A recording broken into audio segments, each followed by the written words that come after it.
St Maud opened last Friday. I'm a little late with this review because I wanted to go on a weekday afternoon. I haven't been to the cinema in 7 months now. In fact, the last movie I saw was... Anywho, the eponymous Maud, played by Morfydd Clark, is a live-in palliative care nurse who's been assigned to look after Jennifer Eel's Amanda Cole. Cole is a former dancer now dying from a neurological condition. When Maud arrives at Cole's home, she asks the outgoing nurse how the patient is doing. The nurse replies with, "She's a cunt." Cole is an alcoholic. Maud is a Catholic. A recent convert to Christianity, she sees it as her mission to save Cole's soul before she dies. The rules of screenwriting mean that Cole now has to give Maud a hard time until she is won over by her good nature and cheerful disposition. To the movie's credit, we're immediately thrown through a ringer as Cole instantly warms to Maud. I have to give props here to cinematographer Ben Fordsman. Cole's house is full of brightly coloured furnishings, yet Fordsman lights it in such a way that there is no vibrancy to the colours. It's as though life is being drawn out of the house, even as Cole's life ebbs away. I was also struck by how infrequently Maud is backlit. Backlights serve to separate the subject of the shot from the background. With no backlighting, Maud almost appears to be merging into, or sometimes emerging from, the house. Backlighting will often illuminate fringes of hair, causing them to glow. This is sometimes referred to as the halo effect. This suggests that the lack of halo around Maud means that she is no saint after all. One of the first things that Maud does on arrival at the house is to put up a crucifix.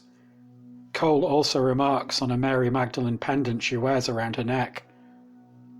Carol, a friend of Cole's, arrives late one evening. We see that she wears crucifix earrings. After spending the night in Cole's room, she steps out counting a fat stack of bills, suggesting that she, like Mary Magdalene, is a prostitute. It's as though Carol has been sent by an outside malevolent force just to mock her faith. Early on in the film, a figure appears at the door of the house. Through the frosted glass of the front door, he appears to be wearing a stole, a long band of cloth priests wear around their neck. The image recalls the arrival of Father Merrin at the McNeil's home in The Exorcist. However, when Maud opens the door, the figure is wearing an opera scarf. We know then straight away that in this movie, there will be no benevolent force to intervene to rescue either Maud or Cole. Maud is given to ecstatic visions, and the implied sexual nature of them put me in mind of Visions of Ecstasy, Nigel Wingrove's short film about St. Teresa, though that film was little more than an extended music video in which we learn nothing about the central character, and it's only really notable for being banned in the UK on the grounds of blasphemy. Throughout the film, Maud cares for Cole by helping her exercise, bathing and massaging her.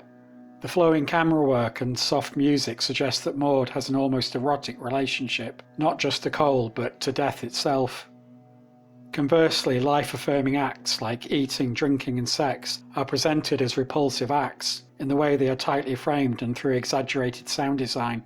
I'm not kidding when I say there's a shot of soup in this movie that is genuinely disturbing. That's right, soup. The erotic element is reinforced by a scene where Cole watches a recording of one of her dances. It goes by quickly, but I was able to catch that the dance is called Electra. Electra is a tragic figure from Greek mythology who appears in plays by Sophocles, Aeschylus and Euripides. I feel that there are elements of those plays that are reflected in the themes of this film. Personally though, I thought it might be a reference to the Electra complex, a psychosexual condition proposed by Carl Jung, wherein a girl will compete with their mother for possession of their father. If we view God as the father, it fits perfectly within the themes of the movie. I might be talking bollocks, but it's hard to tell on a first watch. But what it left me with was the sense that there are many things I missed on an initial viewing, and I look forward to going over this movie in multiple viewings at home. St Maud is as much a psychosexual melodrama as it is a horror movie. If you're familiar with the distributor A24 and other horror movies they put out like It Comes at Night, Enemy and The Lighthouse, it's much closer in tone to those movies than something like The Exorcist. I give this movie my highest recommendation and look forward to seeing director Rose Glass's next joint. The power of Christ compels you to like, comment and subscribe. The power of Christ compels you! Tell 'em, boys. The power of Christ compels you! The power of Christ compels you! Okay, The power of Christ compels you. that'll do.